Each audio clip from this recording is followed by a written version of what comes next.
நந்தா பெரியசாமி. அவரை இயக்குனராக எனக்கு தெரியறதுக்கு முன்னாடி அவங்க அண்ணன் எனக்கு பழக்கம் மதுரையில். அவருடைய தம்பி தான் நந்தா பெரியசாமின்னு எனக்கு தெரியாது. ஸோ நந்தா பெரியசாமியை முதல்ல சந்தித்தது வந்து இந்த கலசா டப்பிங் தேட்டரில் நான் ஒரு படம் ஒர்க் பண்ணிகிட்டு இருந்தேன் கீழே யுவன் சங்கர் ராஜா கூட. நந்தா பெரியசாமி மேலே கல்லூரியின் கதை மிக்சிங்கில் இருந்தார். மிக்சிங்கில் இருந்தவர் கீழே வந்து யுவன்கிட்ட பேசிட்டு போகும்போது, சார் நீங்கள் மேலே வந்து பாருங்கள் அப்படின்னாரு. மேலே போய் பார்த்தேன். அந்த இன்ட்ரோல் பிளாக் சீக்வன்ஸு காமிச்சார். அது ஒரு எஃபெக்ட் தான். ரொம்ப பிரமாதமாக இருந்துச்சு. எஃபெக்ட்ஸ்லாம் போட்டு நல்லா இருக்குது. ஷார்ட்ஸ் எல்லாம் ரொம்ப நல்லா இருந்தது. அந்த காலேஜு டவரு, அந்த டாப் ஆங்கிள் அதெல்லாம் ரொம்ப இன்ட்ரெஸ்டிங்காக இருந்தது. டேக்கிங்ஸே ரொம்ப இன்ட்ரெஸ்டாக இருந்துச்சு. அப்புறம் படம் முடியுமா, அந்த படம் ரிலீஸ்க்கு முன்னாலே வந்து அந்த படத்தை பற்றின டாக் கொஞ்சம் அதிகம் இருந்தது. ஒரு புது டைரக்டர் நல்லா வந்திருக்காரு, நல்ல படமாக இருக்குது அப்படின்னு சொல்லி. அப்போ நான் வந்து நந்தாவை கூப்பிட்டு என்னுடைய கம்பெனிக்கு ஒரு படம் பண்ணி கொடுங்கன்னு ஒரு 1,00,000 ரூபா அட்வான்ஸ் கொடுத்தேன். அந்த கதையை பின்னாடி சொல்கிறேன். 2 லட்சமா ஞாபகம் இல்லை, நேர்மையாக சொல்கிறாரு. ஆனால் படம் தான் பண்ணி கொடுக்கல. 2 லட்ச ரூபா அட்வான்ஸ் கொடுத்தேன். இப்போ படம் ரிலீஸ் டைமில் இதே லேபு தான், பிரசாத் லேபு தான். தெலுங்கு நல்லா இருக்குது, கொஞ்சம் அவங்களுக்கு பணம் ஷார்ட்டேஜ் தேவைப்படுது. பணம் ஷார்ட்டேஜ் இருந்தது.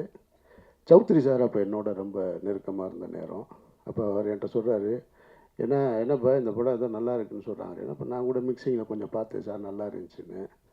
சரி அப்போ நீ போய் தெலுங்கு வாங்கிறியா, அவர் என்ன வேலை சொல்கிறாங்களோ சொல்லிவிட்டு வாங்கிடுங்கன்னு. இப்போ நான் வந்து இங்கே நின்றுட்டுருக்கேன். அவருக்காக வந்து நின்று, என்ன நந்தா இருக்கார், ஆர்யா இருக்கார், இங்கே அவரும் நின்றுட்டுருக்காரு ரிலீஸுக்கு. எல்லாருமே நிற்கிறாங்க. அப்போ நான் கேட்குறேன் நந்தாவை கூப்பிட்டு, பணம் ஏதாவது ஷார்ட்டேஜ்னா, சௌத்ரி சார் பணம் கொடுத்துருக்காரு, அது செக்கு கொடுத்துருக்காரு, ஐயா போய் வர சொல்லியிருக்காரு, எதுனாலும் கொடுத்துக்கலாம் அப்படின்னு, நீங்கள் யோசிக்காதீங்க கொடுத்துருங்க அப்படின்னு. அவர் தம்பி ராமையா அண்ணன் சொன்னது மாதிரி அவர் அப்படி தான் பேசுவார். அப்படியா சார், சொல்லிடுங்க சார், நான் அது என்ன அவங்க ப்ரொடியூசர் பேசிகிட்டு இருக்காங்க சார், நான் பார்த்துக்கலாம் சார், என்ன நடிக்கிறானா இல்லை உண்மையாக. இப்போ வரைக்கும் அப்படி தான். இதே மீட்டரில் அந்த விரல வேறு இப்படி வச்சுக்கிறாரு. அவர் இப்படி தான் பேசுவார். அப்போ எனக்கு என்னென்னா, ஒரு பெரிய ப்ரொடியூசரு தெலுங்கில், அப்போ ஒரு சௌத்ரி சார் சூப்பர் குட்டில் தெலுங்கில் ரீமேக் பண்ணிக்கிட்டு இருந்த டைம், நிறைய படங்கள் பண்ணிக்கிட்டு இருந்தாங்க. கொடுக்க வேண்டிய நந்தான்னு. அப்புறம் அவர் தெரில. அப்புறம் நான் கொஞ்ச நேரம் நின்று பார்த்துட்டு, நமக்கு ரொம்ப நேரம் நிற்கிறதுக்கு வேலைக்கு ஆகாது, நான் கிளம்பிட்டேன். அப்புறம் படம் ரிலீஸ் ஆயிடுச்சு. வழக்கம் போல் தான் நம்ம ஒரு பெரிய எதிர்பார்ப்போடு இருக்கும் பொழுது அந்த எதிர்பார்ப்பு கம்மியாகும் பொழுது அங்கேருந்து இதுக்கு இடையில் ஒரு சத்தியம் தேட்டரில் ஒரு படம் பார்க்க போயிருக்கேன். அப்போ அங்கே பார்த்து என்னை இன்ட்ரோவில் பார்த்துருக்காரு நந்தா. பார்க்குறாரு. பார்த்துட்டு, சார் ரிலீஸ் ஆகலை இன்னும் சார், நான் உங்களை விசாரித்தேன் வெளியில், எல்லோரும் நல்ல விதமாக தான் சார் சொல்கிறாங்க அப்படின்னாரு. என்ன கை நீட்டி அட்வான்ஸ் வாங்கிட்டு நல்ல விதமாக தான் சொல்கிறாங்கன்னா, இப்போ என்ன நினச்சி வாங்கினேன் நீ வாங்கும்போது? சரி, நான் நினச்சி சிரிச்சுக்கிட்டேன், சரி மதுரைக்காரங்க அப்படி தானே இருப்பாங்க அப்படின்ட்டு. அப்புறம் அதுக்கப்புறமா வந்து அந்த படம் எதிர்பார்த்த ஒரு வெற்றியை பெறலை. ஆனால் ஒரு அடையாள படமாக இருந்துச்சு. பாட்டு நல்லா இருந்தது, ஆர்யா நல்லா இருந்தார், டேக்கிங்ஸ் நல்லா இருந்தது. அப்புறம் நான் வந்து இந்த யோகியை தொடங்கும்போது, சுப்பிரமணிய சிவா என் கூட சேர்ந்து யோகியை தொடங்கும்போது, நந்தா தான் என் கூட வந்து இருந்து அந்த படத்துக்கு முழுக்க கோ டைரக்டராக ஒர்க் பண்ணார் யோகியில். ஆனால் அப்போ சொன்னார், சார் இந்த படம் வேணாம் சார் உங்களுக்கு அப்படின்னாரு. நான் சொன்னேன், இல்லைன்னு. 2 பேர் தான் எனக்கு அந்த படம் வேணான்னு சொன்னது. ஒன்று பொன்வண்ணன் சார் சொன்னார், இன்னொன்று நந்தா சொன்னாங்க. நான் சரி இல்லை கமிட் பண்ணிட்டேன் நான் சுப்பிரமணிய சிவாவுக்கு. பிக் பின்னு ஒரு மலையாள படத்தை ரீமேக் ரைட்ஸ் வாங்கி பண்ணுறதா இருந்தோம். அதை எடுக்கலான்னு சொல்லி எடுக்கும்போது, இல்லை வேணாம் இன்னொரு கதை பண்ணலான்னு சொல்லிட்டு நான் கனி எல்லாம் போய் உட்காந்து மதுரையில் பாண்டியன் ஹோட்டலில் உட்காந்து ஒரு அருமையான ஒரு ஸ்கிரிப்ட் கனி அடிக்கடி சொல்லுவான், அந்த படத்தை எடுக்காமல் விட்டீங்களேனே நீங்கன்னு. ஒரு நல்ல கதையை எல்லாம் எடுத்து முடிச்சுட்டு எழுதி முடிச்சுட்டு சாங்லாம் கம்போஸ் பண்ணியாச்சு. முடிச்சுட்டு வரும்போது சுப்பிரமணிய சிவா திருப்பி வந்து அண்ணே இந்த வேற ஒரு படம் பண்ணுவோம்னு ஆரம்பித்தார். சாங்கெல்லாம் கம்போஸ் பண்ணியாச்சு, இப்போ வந்து இதுன்னு அப்படி மாறினது தான் அந்த யோகி. அப்போ சொன்னார், பொன்வனன்னு சொன்னார், வேணான்னாரு, நந்தாவும் வேணான்னாரு. ஆரம்பிச்சிட்டோம், சரி ஒரு டைரக்டர் கமிட் பண்ணிட்டோம், அனௌன்ஸ் பண்ணியாச்சு, நிறுத்த வேணான்னு அப்படி எடுத்தோம். அதில் நடிச்சிருப்பார் நந்தாவில், இது யோகியில் நந்தா நடிச்சிருப்பார். இப்படி தான் நந்தாவுடைய எனக்கு ஒவ்வொரு படம் பண்ணும்போது அவர் ஆனால் முயற்சியிலே இருப்பார், எதையாவது புதுசாக பண்ணணும்னா அப்புறம் சார் இந்த இடம் விட மாட்டேன் சார், இந்த இடம் பாருங்கள் வேறு படம் பண்ணுறேன் பாரு அப்படின்னு மாற்றி யோசின்னு ஒரு படம் பண்ணேன். அப்புறம் மாற்றி யோசின்னு படம் பண்ணார் பயங்கரமாக. ரொம்ப ஆனால் நம்பிக்கையோடு தான் பேசுவார் ஒவ்வொரு படத்தையும். அப்புறம் நான் படம் பார்த்துட்டு டைட்டிலை மட்டும் மாற்றி யோசிச்சிருக்க, படம் கொஞ்சமாவது மாற்றி யோசிக்க மாட்டியாங்க நீ, என்ன நீ இப்படி பண்ணுற.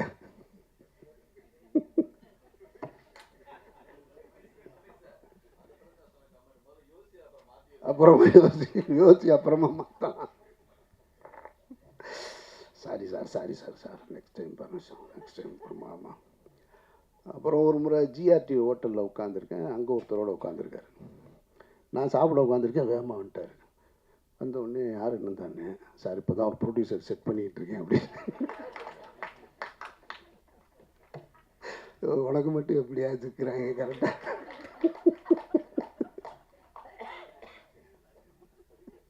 அவர்கிட்ட என்ன சொல்லிட்டு வந்தாருன்னு தெரியாது, என்னைய பார்க்க. அவர்கிட்ட போய் உட்காந்து அவர் ஒன்றே என்கிட்ட கேட்டார். அவர் ஒன்று என்னை பார்த்த உடனே சார் அமீர் சார்னா சார் வணக்கம் சார், பேசிகிட்டு இருக்கேன் சார், நாங்கள் எப்படியும் பண்ணிடுவோம் சார்னாரு. சரி ரைட்டு. இப்படி ஒவ்வொரு படம் பண்ணும்போது அப்போ நான் சொல்லுவேன், படம் முடிஞ்சதுக்கப்புறம் சார் பார்த்தீங்களா சார் படம்னா, ஏதாவது சும்மா அப்படி பண்ணிட்டு. எனக்கு என்னென்னா சினிமாவில் வாய்ப்புகள் வந்து எப்போவாது, இதே கோடம்பாக்கத்தில் 1,00,000 பேர் தெரிகிறான் வாய்ப்பு கிடைக்காம. இப்போ வாய்ப்பை சரியாக பயன்படுத்த வேண்டிய பொறுப்பு இயக்குனருக்கு இருக்குது. ஒரு முதலாளி பணத்தை எங்கேருந்து வேணாலும் எடுத்துகிட்டு வந்துடுறாரு. ஒரு தடவை மிஸ் ஆகலாம், 2 தடவை மிஸ் ஆகும், ஒவ்வொரு தடவை உனக்கு மிஸ் ஆகும் அப்படின்னா, இல்லை சார் எங்கேயோ ஒரு ராங் கால்குலேஷன், அது இந்த தடவை சரியாக வருஷம் இந்த இடம்.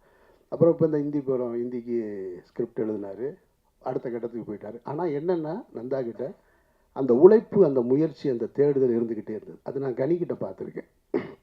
கனிய தொடக்கத்தில் எனக்கு தெரியும். அவனுடைய தேடுதல், அவனுடைய பர்த்திவீரன் ஷூட்டிங்லாம் திட்டு வாங்கிட்டு கோச்சிட்டு வந்துட்டான், காய்ச்சல் வந்துருச்சு அவனுக்கு. அப்புறமா திரும்ப வந்து அந்த அந்த ஈகோலாம் பார்க்காம திரும்ப தேடிக்கிட்டே இருக்கும், ஏதாவது ஒரு வேலை செஞ்சுக்கிட்டே இருக்கும். அது நந்தாக்கிட்ட இருந்தது. அப்புறம் இப்போ இந்த படம் இப்போ சொன்னார் சார், இந்த மாதிரி இப்போது சார் நீங்கள் விரும்புகிற மாதிரி ஒரு படம் எடுத்திருக்கேன் சார், நீங்கள் கண்டிப்பாக இந்த தடவை உங்களுக்கு பிடிக்கும், நான் உங்களுக்கு காட்டுறேன் சார். எத்தனை தடவை தான் என்னை ஏமாற்றுவேன்னு தெரில அப்படின்னு நினச்சி தான் அந்த படம் போய் பார்த்தேன். படம் உண்மையிலே படம் எனக்கு ரொம்ப நெருக்கமாக இருந்தது, பிடிச்சிருந்தது. இந்த படம் பார்த்துட்டு அழுதுன்னு சொன்னதில் பாதி உண்மை, பாதி வந்து கொஞ்சம் தூக்க கலக்கம் வேறு இருந்தது. அதனால் லேசாக கண்ணு கலங்கிருந்துச்சு. அதில் நந்தாவோட புத்திசாலித்தனம் என்னென்னா, படம் பார்த்து வெளியே வரும்போது ஒருத்தர் வீடியோ எடுத்துக்கிட்டே இருக்கார் ரெடியா. ஆமாம், அப்படியே கண்ணில் லேசாக அப்படியே கலங்கி வந்தோடனே சார் அழுதுட்டீங்கல்ல.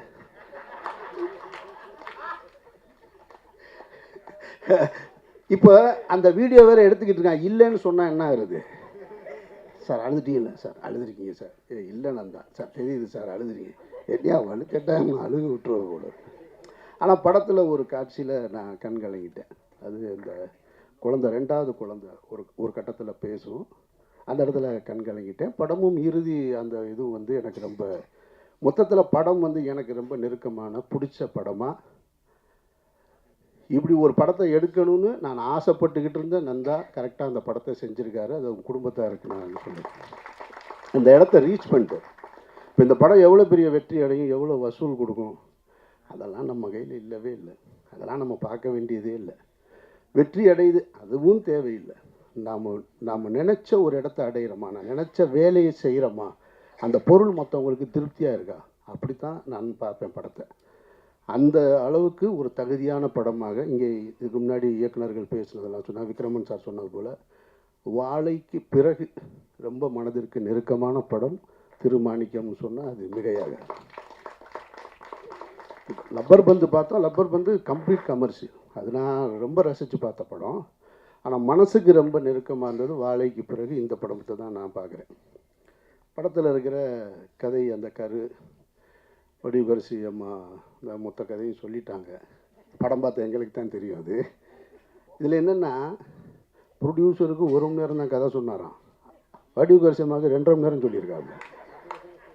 அவங்க சொல்கிறாங்கன்னா படம் பார்க்கலன்னு, பார்க்காத படத்தை கதை இவ்வளோ சிறப்பாக சொல்கிறாங்கன்னா எப்படி அழுத்தியிருப்பார், அப்போ எப்படி ஒருத்தவங்களை கன்வின்ஸ் பண்ணியிருப்பார் பாரு. அப்போ நான் சொன்னேன், நான் கண்ணிட்ட பக்கத்தில் கூட சொன்னேன், 2.5 மணி நேரம் சொல்லியிருக்காங்கன்னா சம்பளத்தை எப்படியாவது குறைக்கிறதுக்கு முயற்சி செஞ்சுருப்பாப்புல நினைக்கிறேன். பெரிய போராட்டமாக தான் இருந்திருக்கும் போல இருக்குது. பயங்கரமான ஆள். அப்படியே பேசுகிறதுல வந்து அந்த உண்மையிலே கண்டுபிடிக்க முடியாது. இப்போ வரைக்கும் தம்பிராமையா சொன்னதில் ஒரு உண்மையிலே நடிக்கிறாரா, உண்மையாக இருக்காரா, இப்போ வரைக்கும் கண்டுபிடிக்க முடியல. நான்லாம் ஒரு ஆள்கிட்ட கொஞ்ச நாள் பழகினா தெரிஞ்சிடும். கண்டுபிடிக்க முடியாத ஒரு ஆளாக ஒரு மிஸ்ட்ரியிலே இருக்கிறது நந்தா பெரியசாமி. ஸோ அந்த படத்தோட கதை வந்து ரொம்ப சாதாரண விஷயந்தான். அறத்தோடு வாழ்கிறது, ஒரு மனிதன் நேர்மையாக வாழ்கிறதுன்றது. மனிதன்கிட்ட நேர்மையாக இருக்கணும். அந்த நேர்மை இன்றைக்கி போகக்கூடிய காலகட்ட சூழலில் வந்து கொஞ்சம் கொஞ்சமாக மாறி போய் புத்திசாலித்தனமாக வாழ்வது தான் வாழ்க்கையாக மாறிடுச்சு. ஒரு போலீஸ் குவார்ட்டர்ஸ்குள்ளே போய் ஒரு நேர்மையான போலீஸ்காரன் ஒத்தையால் வாழ்கிறது ரொம்ப கடினமானது. ஏன்னா பொண்டாட்டி சாவடிச்சிருவான். அந்த வீட்டுக்காரர் பார்த்தியா, அவர் டெய்லி வரும்போது 2 பை எடுத்துகிட்டு வர்றார். இந்த வீட்டுக்காரர் பார்த்தியா, இவரை பார்த்தியா, அவர் வந்து பைக் வாங்கியிருக்காரு, அவங்க மாமனார் கார் வாங்கி கொடுத்துருக்காரு. அப்போ ஒரு சமூகத்துக்குள்ளே தனியாக ஒருத்தர் நேர்மையாக வாழ்கிறது ரொம்ப கஷ்டம். இதை எல்லா வேதங்களும் சொல்லியிருக்கும், எல்லா மகான்களும் சொல்லியிருப்பாங்க. நான் எனக்கு தெரிஞ்சதை சொல்கிறேன். முகமது நபி ஒரு இடத்துல சொல்கிறாங்க, ஒரு காலம் வரும், அந்த காலத்தில் சத்தியமும் உண்மையும் நேர்மையுமாய் ஒருத்தன் வாழ்கிறதுன்றது இருக்கு இல்லையா, அது உள்ளங்கையில் நெருப்பு துண்டை வைத்து கொண்டிருப்பதற்கு சமம் அப்படின்னு சொல்கிறாங்க. வாழவே முடியாது. இங்கே உண்மையும் பொய்யும் கலந்துருக்கும். உங்களுடைய வருமானம் சரியானதா சரி இல்லாததான்னு உங்களால் கண்டுபிடிக்கவே முடியாது. எது தடுக்கப்பட்டது எது சேர்ந்ததுன்னு உங்களால் கண்டுபிடிக்க முடியாது அப்படின்னு சொல்லிடுவோம். அது போன்ற ஒரு சூழலை நம்ம வாழ்ந்துக்கிட்டு இருக்கோம். அந்த மாதிரியான ஒரு சூழல் தான் இந்த படத்தோட கதை. அதில் கனி என்னவா வாழ்ந்திருக்கான், அந்த கதாபாத்திரம் மாணிக்கம்ன்ற கதாபாத்திரம் என்னவா வாழ்ந்துருக்கு. இந்த படத்தை பார்க்கும்போது 2 விஷயம் எனக்கு பழைய விஷயங்கள் நினைவுக்கு வந்ததில், நம்ம தவறு செஞ்சுருப்போம், சின்ன வயசில் நிறைய தவறு செஞ்சுருப்போம். வீட்டில் கூட திருடி இருப்போம்னு வச்சுக்கோங்களேன். வீட்டில் திருடுறதெல்லாம் கணக்கில் வைக்க முடியாது, அது நம்ம வீடு. எனக்கு ரொம்ப காலமாக மைண்டுக்குள்ளே ஓடிக்கிட்டே இருந்தது. நான் சேது படத்தில் வந்து உதவி இயக்குனராக இருக்கும் பொழுது கந்தசாமி தான் தயாரிப்பாளர். இந்த காஸ்டியூம் பர்ச்சேஸுக்கெலாம் நான் போகல. நான் அவர் வந்து கொஞ்சம் காசு கம்மியாக தான் கொடுப்பாரு. ரொம்ப நிறையா செலவு பண்ணுற தயாரிப்பாளர் கிடையாது. அப்போ காஸ்டியூம் பர்ச்சேஸ் போகும்போது நம்ம கூட இருக்கவங்க இருப்பாங்கள்ல, நம்ம சும்மா இருந்தால் கூட இருப்பான்ல அப்படின்னு ஒரு சட்டையை பார்த்தோம்னா, சார் எடுத்துங்க சார், இப்போ என்ன சார் அப்படியே கம்பெனி கணக்கில் போயிடும், யார் சார் பார்க்க போகிறோம் அப்படின்னு சொல்லி இந்த மாதிரி ஒரு 2 சட்டையை எடுத்துட்டேன் நான். இப்போ இந்த படம் பார்த்தோன்னே கந்தசாமி அவனை பார்த்து அந்த சட்டைக்கான காசை கொடுக்கணும்னு தோணிடுச்சு. இது எப்படி கொடுக்காம போகிறது அப்படின்ற ஒரு இதை கொஞ்ச நாளாக மனசில் வச்சுருந்தேன், கொடுப்போம்னு. அப்புறம் இன்னொரு புத்தி ஒன்று சொல்லும்ல, இவர் சம்பளமே கொடுக்கல, இவர் அதனால் நான் கழிச்சுக்கலாம் அப்படின்னு நம்மளை நாமளே தேத்திக்கிடுவோம் இல்லையா. அதுதான் அனன்யா கதாபாத்திரமாக இருக்குது. அதாவது 2மா இருந்து கத்தி மேலே நடக்கிற மாதிரி. இப்போ கந்தசாமி அவனை பார்த்து 2 சட்டை, இப்போல்லாம் 20 சட்டை 20 வேஷ்டி எடுத்து அவர் கையில் கொடுத்துட்டு மன்னிச்சிருங்கன்னு கேட்கணும் போல இருக்குது. அப்போ படம் பார்த்த உடனே அந்த தாக்கத்தை ஏற்படுத்துது. அதே போல் என்னுடைய கல்லூரி காலம் முடிஞ்ச உடனே என்னுடைய நண்பர் ஒருத்தருடைய கடையில் எனக்கு வேலை கொடுத்தார். ரொம்ப நெருங்கின நண்பர். அவர் பேர் வந்து தாளமுத்து. அப்போது சிகரெட்டுக்கு காசு வேணும் இல்லையா, சிகரெட்டுக்கு காசு இல்லாமல் அப்போ மதுரையில் அந்த கீழமாசீதி பஜார் இருக்கும். அந்த பஜாரில் பார்த்தீங்கன்னாக்க சில்லறைன்னு தனியாக கொண்டு வந்து கொடுப்பாங்க. சில்லறை கிடைக்காது. இந்த 4 8 சேர்த்து வச்சு ஒரு பொட்டமாக கட்டி கொடுப்பாங்க. அது லிங்கசாமிக்கு தெரியும்னு நினைக்கிறேன். இந்த மாதிரி சில்லறை கொண்டு வந்து கொடுத்தா அதுக்கு ஒரு கமிஷன் கொடுக்குறது. அந்த மாதிரி வாங்கி சில்லறை வாங்கி வைப்பாங்க. அப்போ சிகரெட்டுக்கு காசு இல்லைன்னா என்ன செய்வேன்னா, அப்படி பீரோவில் சில்லறை போட்டுன்னு இருக்கும் அப்படின்னு ஒன்று எடுத்துகிட்டு கிளம்பிடுவேன் நான். அது ஒரு 25 ரூபா 4 நாவாக இருக்கும். கொண்டு போய் 4 நாவாக கொடுத்து கிங் சைஸ் தான் வாங்கி குடிக்கிறது. திருண்ண காசுலேயே கிங் சைஸு. இப்போ அதையும் யோசிக்கிறேன் நான். இப்போ அந்த நண்பர்கிட்ட போய் சொல்லணும், அப்போ உங்கள் கடையில் நான் சில்லறை காசு திருடி இருக்கேன், சத்தியமாக அவங்ககிட்ட நான் திருப்பி கொடுத்துட்டு இல்லைன்னா மன்னிக்கவாது செய்ய, ரெண்டில் ஏதாவது ஒன்று அப்படின்னு. இப்போ நான் இதை ஏன் பொது இடத்துல சொன்னால், இது ரெண்டையுமே அவங்க பார்ப்பாங்க, பார்க்கணும். அதனால தான் இந்த படத்தை பார்த்துட்டு நான் தனியாக அவங்கக்கிட்ட போய் சொல்லியிருக்கேன். எனக்கு இந்த இடத்துல சொல்கிறது சரின்னு தோணுது எனக்கு, அதனால தான் நான் இந்த இடத்துல சொல்கிறேன். அப்போது ஒரு மனிதன் தன்னை உணரணும், என்னவா வாழணும். வறுமையில் நேர்மையாக வாழ்கிறது இருக்குல்ல, அதுதான் இருக்கிறதுலே கஷ்டம். அப்படி வாழ சொல்லி கொடுக்குற படம் தான் இந்த படம். அது அப்புறம் வடிவுக்கரசி அம்மா, அவங்கள நான் வந்து ஒரு 82 83 காலகட்டத்தில் சிகப்பு ரோஜாக்கள் பார்த்தேன், மதுரை சக்தி தேட்டரில். கமலஹாசன் ரசிகர், அதனால் நாங்கள் போய் உட்காந்துருவோம். நமக்கு என்னென்னா, இப்போ சின்ன வயசுலேருந்து கமலஹாசனை ரசிப்போம், ஆப்போசிட்டில் இருக்க ஹீரோயினை பிடிக்காது, கமலஹாசனை மட்டும்தான் அவங்க ரசிக்கணும். அதில் உங்களுக்கு தெரியும் ரசிகர்கள்லாம் படத்தில் திரைப்படங்களில் வில்ல வந்து ஹீரோவை ரஜினி சாரையோ கமலஹாசனையோ திட்டினா இங்கே கீழே இருந்து ஆடியன்ஸ் பூரா திட்டுவோம் நாங்கள் சின்ன வயசில். அது மாதிரி அவங்களுக்கு அதுதான் முதல் படம்னு நினைக்கிறேன் நான். ஒரு ரோஸ் கலரு ஒரு சில்க் ட்ரெஸ் மாதிரி போட்டிருப்பாங்க, ஃபஸ்ட்டு இன்ட்ரோடக்ஷன் ஷாட்டு, இன்டர்வியூக்கு வந்திருப்பாங்க. கமலஹாசன் சாரை ஒரு பொருட்டாகவே மதிக்காமல் அப்படி உட்காந்துருக்கு ஒரு கேரக்டர். எனக்கு இப்படி பார்ப்போம், யார் இந்த பொம்பளை, என்ன தனாவட்டு தலைவர் முன்னாடி இப்படி உட்காந்துக்கிட்டு, அதில் சிகரெட்டு அப்படிம்பாரு அப்படின்னு அவர் சிகரெட்டுன்னு கேட்ட உடனே டக்குன்னு வாங்கிட்டு அப்படியே. அதுக்கப்புறம் பார்த்தா முதல் மரியாதையில் சிவாஜி சாரை அவ்வளவு அப்படி போகிற போக்குள்ள கையில் தள்ளுறது இருக்கு இல்லையா, அப்படி நடித்த ஒரே ஆர்டிஸ்ட் அவங்க. மிரண்டு போனேன் இந்த 2 படம், 2 ஆளுமைகளை. காலம் சினிமாவும் எவ்வளோ விசித்திரமானது பாருங்கள். அந்த படத்தை எடுத்த 2 படத்தையும் எடுத்த பாரதி ராஜா சார் இந்த படத்தில் அவங்களுக்கு ஜோடி அவங்க நடிச்சிருக்காங்க. நான் அப்படியே இதை பார்க்கும்போது எனக்கு அதெல்லாம் ஞாபகம் வந்துச்சு. சார் சினிமா எவ்வளோ, இந்த ஆர்ட் எவ்வளவு நம்மளை கொண்டு வந்து எப்படிலாம் கொண்டு வந்து மாற்றி கொண்டு வந்து நிறுத்துதுன்னு. ஸோ அதனால் அவங்க சொன்ன மாதிரி ரவிமரியா சொன்ன வார்த்தை ரொம்ப உண்மை. நாசர் சாரும் பாரதி ராஜா சாரும் வந்து குறைவாக நடிச்சிருக்காங்க, ஆனால் மனசில் நின்றுட்டே இருக்காங்க 2 கேரக்டருமே. Bharathi Raja sir ultimate, பிரமாதப்படுத்திட்டார். அவருடைய தவிப்பு, உண்மையை சொல்லணும்னா அவர் இயல்பாக மேக்கப் இல்லாமல் இருக்கார், இல்லைன்னா ஒரு ஜீன்ஸ் பேண்ட்டு போட்டு ஒரு ஜர்க்கினை போட்டு ஒரு டிஷர்ட்டை போட்டு இருப்பார் இல்லையா. இதுதான் பாரதி ராஜா சார், அவ்வளவு இயல்பாக. பாரதி ராஜா சார் நல்லா நடிப்பார்னு எனக்கு தெரியும். அவருடைய குற்றப்பரம்பரை கதையை வந்து எடுக்கிறதுக்காக என்கிட்ட அவர் வந்து தாத்தா நான் பேரன் இதை நடிக்கிறதுக்காக என்கிட்ட நடித்து காமிச்சார் ஆஃபீஸில் உட்காந்து. மறண்டு போயிட்டேன் நான் அவர் நடித்து காமிச்சதை பார்த்து. பிரமாதமாக நடித்தார். அந்த பேக்காமன்னு ஒரு கேரக்டர் இதில் வந்து வாழ்ந்துட்டார். ரொம்ப சின்ன கதாபாத்திரம், அந்த தவிப்பு அந்த ஏக்கம் அதெல்லாம் பிரமாதப்படுத்திட்டாங்க. அப்புறம் அனன்யா, அதாவது அவங்க இப்போவும் வந்து ஒரு காலேஜ் போகிற ஒரு ஹீரோயின் மெட்டீரியலாக தான் இருக்காங்க, ஆனால் 2 குழந்தைக்கு அம்மாவாக ஒரு தவிப்போட அந்த பதட்டத்தோட எல்லா சீனுமே ரொம்ப சிறப்பாக இருந்தது, ரொம்ப நல்லா இருந்தது. ஸோ பாக்கி சின்ன சின்ன கேரக்டர் தம்பிராம அண்ணன் அப்படின்னு வந்தாருன்னா உள்ளே வரும்போது இந்த ராஜாதி ராஜாவில் இன்ட்ரோடக்ஷனில் ரஜினி சார் வருவார்ல ஒரு கோட் சூட்டோட காரில், அந்த கேமரா மட்டும்தான் இல்லை, அதே மாதிரி கேமரா இருக்கிற இதுலேயும் இல்லையா பேகு அதே மாதிரியே வந்து இறங்கியிருக்காரு. லண்டன் ரிட்டனா யூகே ரிட்டனு, ஆமாம் யூகே ரிட்டன் ஏதோ ஒன்று சொல்கிறாரு. எல்லாருமே சிறப்பாக பண்ணியிருக்காங்க. படம் ரொம்ப நிறைவான ஒரு படமாக இருக்குது.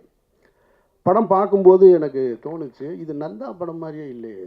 ஷார்ட்ஸ் எல்லாம் ரொம்ப நல்லா இருக்குது. ஷார்ட்ஸ் எல்லாம் ரொம்ப டைட்டில் கவனிக்காமல் விட்டேன் நான், எப்படி கவனிக்காமல் விட்டேன்னு தெரில.